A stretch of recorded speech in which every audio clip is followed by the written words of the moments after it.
This time, the president signed the order privately, leaving the public unveiling to three members of his cabinet. The revamped order aims to correct legal issues in the original that led to it being blocked by the courts. Here's CGTN's Nathan King.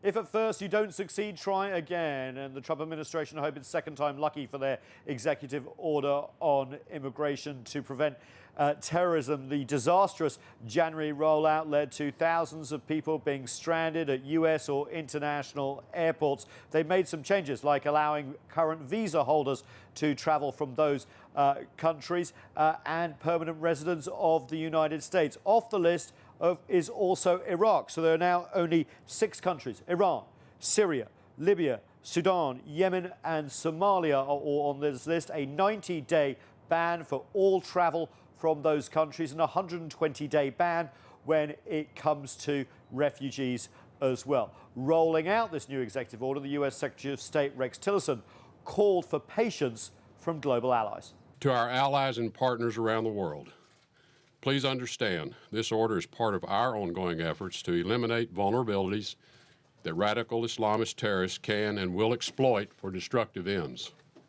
The ban will come into effect on March 16th, and after 90 days, which will be reset, then they may add or take away countries and add new or take away regulations. A full review of this policy. Iraq has been taken off the list because they say they had reassurances from the Iraqi government that they would put new procedures in place and add vetting procedures to satisfy the US government as well. Also, of course, they have taken out the religious test, which some said pointed to this was a ban on Muslims.